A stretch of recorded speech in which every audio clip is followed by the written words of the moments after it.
Senator Menendez.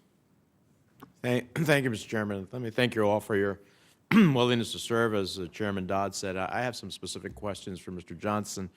Mr. Johnson, Madoff victims are deeply concerned about the recent actions by SIPC, and in particular by the trustee, Mr. Picard.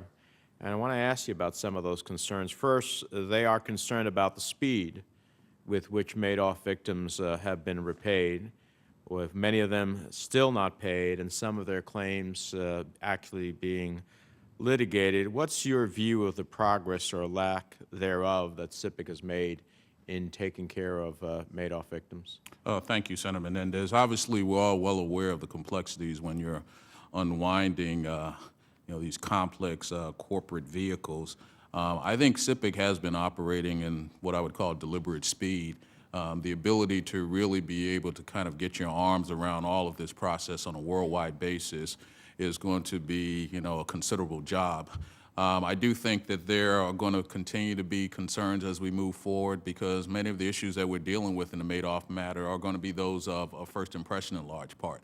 But I think that SIPC has what I would call the track record of showing that it has the ability in handling what I would call large-scale activities. In particular, I just previously mentioned the handling of the Lehman Brothers situation, which was large in scope and in breadth, and feeling fairly confident that we'll be able to move forward with deliberate speed in terms of taking care of investors. If you speak to the Madoff victims, they don't particularly have that view.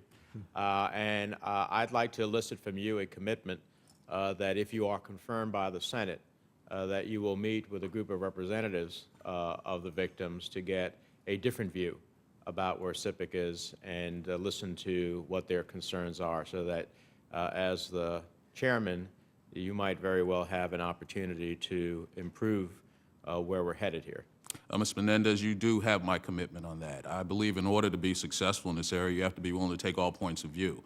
As mentioned earlier, one of the things that we will have to also take into consideration is whether or not the rules and regulations that we currently have in place provide the adequate safeguards. And it's been a number of years since we've had a chance to take what I would call a full-scale view of the laws that support SIPC, and I think that's one of the first orders of business as well. I appreciate it, and we look forward to your review of it and any responses we need legislatively to help you do the job. Let me ask you, Madoff victims are concerned about how SIPC has used clawback litigation to retrieve money from victims to contribute to the general pool for victims' funds.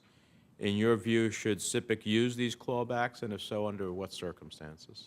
It's difficult to really come to a final conclusion on that. Obviously, many of the issues regarding clawbacks and things of that nature are still being handled by the courts. But I will say that I think the primary goal of SIPC will always be to do what's necessary for the protection of all investors that are involved, making sure that we're not in a position where we're simply protecting those that may have been early to the game as opposed to those that haven't come at a much later point in time. I do think that there has to be a certain sensitivity as you deal with issues of this nature.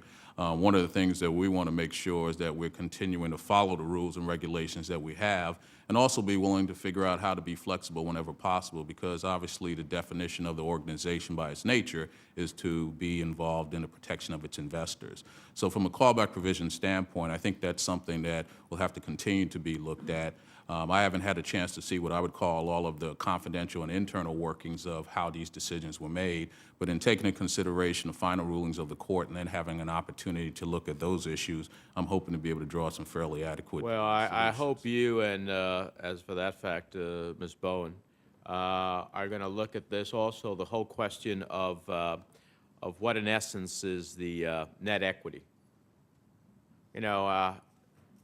It just seems to me we're in a position where victims find themselves even further behind the process as it is unfolding.